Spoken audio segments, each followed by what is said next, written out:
We've been seeing a lot of posts about fire pits and outdoor living spaces now that the weather has definitely started to warm up. Since it's only the beginning of summer and I'm already melting, I think this summer is going to be a hot one.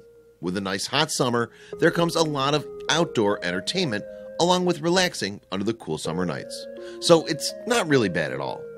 If you've ever lived in a home where there's a large hill, you know the importance of retaining walls. They aren't always the best looking thing, but they do keep your house safe in case of a landslide. You just hope your wall is strong enough to hold back the earth that's coming down with the rain. An Imgur user recently posted pictures of his gigantic project. I'm sure he regretted taking this on by himself once he started, but the outcome certainly made it all worth it. He'd been wanting to work on this wall for a while. He didn't think of taking any before pictures when he first started, but then remembered about halfway through. He started by making a base that was made out of cement and approximately 17 inches in width and 35 inches tall. The total shape of the bottom level was measured out to be 21 feet in a crescent shape to fit into the hill perfectly.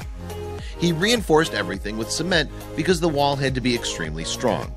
The hill slowly moved because it contained a lot of water, which causes the ground of his property to be extremely wet all the time. Because of this, he had to add a drain to the wall as well. With the project, he wanted it to obviously look nice. Nobody wants to look out at a DIY project that they're stuck with and not be happy with it. He also wanted to make it a place where he could go out and relax by a cozy fire. Considering he only had 2 requirements, he seemed to be in pretty good shape. Once he got the ground leveled and supported with concrete, he purchased a large amount of yellow sandstone and began by building a bench.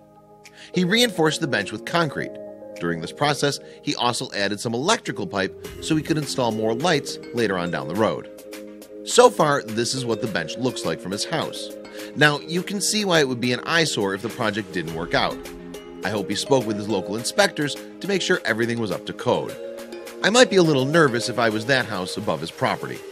As he was building, he realized that his bench probably wasn't going to be strong enough to hold up the hill. So he came up with the idea to build up the back support on the bench. He did this using cinder blocks, steel beams, and cement.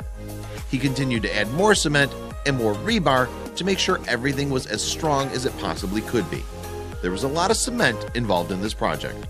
The support was finally completed.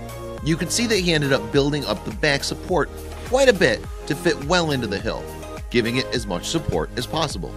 He had 3 different levels to sit on and decided to cover all these levels with the yellow sandstone that he purchased. He continued to mortar layer by layer, filling in the spaces as much as he could. This part of the project took a very long time, but you can see that it's coming along nicely. That's a lot of yellow sandstone he had to mortar in place, but the detail he paid to each piece really paid off, giving the overall wall a great finished look. He's so close to being done. You can see the gray electrical conduit sticking out.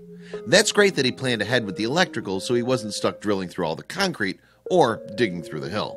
It's definitely coming along though, and soon he'll have 3 different levels of comfortable seating.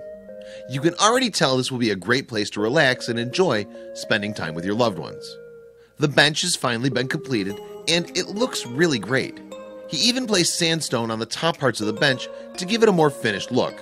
He mounted a box on the side to help with power cable management. He added brown joint so that it blended in with the sandstone to fill in the cracks. You want the seats to be somewhat flat as much as you can when using stone.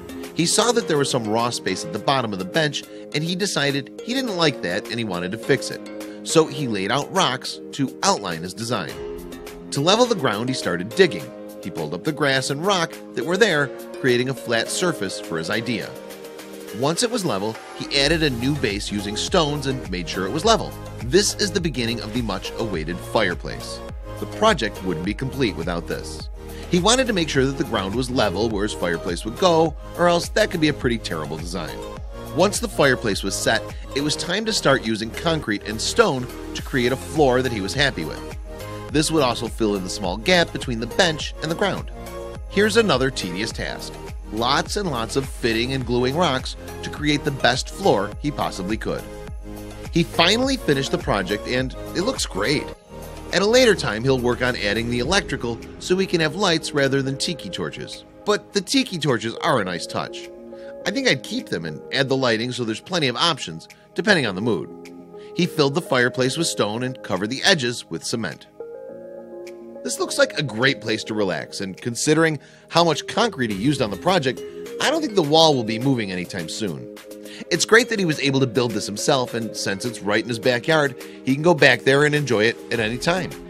I'd like to see the project once it's 100% done with the electrical. I wonder what kind of lighting he put in. This would be a great place to build a pagoda for shade, where you could string lights through for an added brightness.